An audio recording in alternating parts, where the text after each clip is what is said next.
Ni jioni mbaya katika ardhi ya nyumbani na kwa mashabiki wa Simba duniani kote. Ni jioni ya kuumiza kuliko zote. Inauma, lakini hii ndio timu yenu mlioichagua kwa mapenzi yenu. Timu mlioapa kuwa nayo kwenye mwanga na kiza, furaha na tabu, na hamna Simba nyingine duniani zaidi ya hii. Timu bora imepoteza mchezo. Poleni wana Simba, ni kweli mmeumia, mna haki ya kulia na kuchukia, lakini msitoke nje ya reli. Kivyovyote vile bado mtabaki Simba, nyinyi ni Simba na daima itabaki hivyo. Kuumia kwenu kunathibitisha mapenzi ya dhati kwa chama lenu. Si mnasemaga nguvu moja? Hii ina maana nguvu moja kwenye shida na nguvu moja kwenye raha. Mkifurahia raha kuna wakati wa shida, na ndio huu sasa. Tafadhali msikimbiane, unganisheni nguvu na muamke tena. Mmepoteza mpambano na sio vita. Amkeni mkiwa na nguvu zaidi. Bado mna timu nzuri ya kushinda, bado mna vingi vya kujivunia. Waongeni mkono vijana wenu, watawapa zaidi na zaidi. Maisha ya mpira ndivyo yalivyo. Wakati mwingine utafanya juhudi zote, lakini bado utakwama. Timu zote bora duniani zimepitia nyakati kama hizi. Nyie sio wa kwanza. Mna haki ya kuumia, lakini sio kukata tamaa. Sio kinyonge mwana Simba. Jivunie timu yako, jivunie nyekundu na nyeupe. Ndio maana halisi ya kuwa mnyama. Nahodha mahiri upimwa katika bahari yenye mawimbi makubwa, na haya ni mawimbi, na nyie ndio manahodha. Onyesheni ujasiri wenu wa kuvuka kwenye mtihani huu. Kulaumiana wenyewe kwa wenyewe au viongozi ni njia nyingine ya kushindwa. Msiingie kwenye mtego huu, mtavuka pamoja. Jivunie timu ndoto zako, ipo siku itawalipa na kuwapa kile mtakacho. Poleni sana, mtamka tena mkiwa imara zaidi.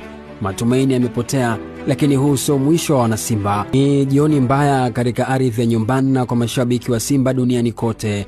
Ni jioni ya kuumiza kuliko zote. Inauma, lakini hii ndio timu yenu mlioichagua kwa mapenzi yenu. Timu mlioapa kuwa nayo kwenye mwanga na kiza, furaha na tabu, na hamna Simba nyingine duniani zaidi ya hii. Timu bora imepoteza mchezo. Poleni wana Simba, ni kweli mmeumia, mna haki ya kulia na kuchukia, lakini msitoke nje ya reli. Kivyovyote vile bado mtabaki Simba, nyinyi ni Simba na daima itabaki hivyo. Kuumia kwenu kunathibitisha mapenzi ya dhati kwa chama lenu. Si mnasemaga nguvu moja? Hii ina maana nguvu moja kwenye shida na nguvu moja kwenye raha. Mkifurahia raha kuna wakati wa shida, na ndio huu sasa. Tafadhali msikimbiane, unganisheni nguvu na muamke tena. Mmepoteza mpambano na sio vita. Amkeni mkiwa na nguvu zaidi. Bado mna timu nzuri ya kushinda, bado mna vingi vya kujivunia. Waongeni mkono vijana wenu, watawapa zaidi na zaidi. Maisha ya mpira ndivyo yalivyo. Wakati mwingine utafanya juhudi zote, lakini bado utakwama. Timu zote bora duniani zimepitia nyakati kama hizi.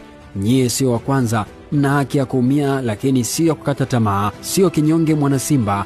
Jivunie timu yako, jivunie nyekundu na nyeupe. Ndio maana halisi ya kuwa mnyama. Nahodha mahiri upimwa katika bahari yenye mawimbi makubwa, na haya ni mawimbi, na nyie ndio manahodha. Onyesheni ujasiri wenu wa kuvuka kwenye mtihani huu. Kulaumiana wenyewe kwa wenyewe au viongozi ni njia nyingine ya kushindwa.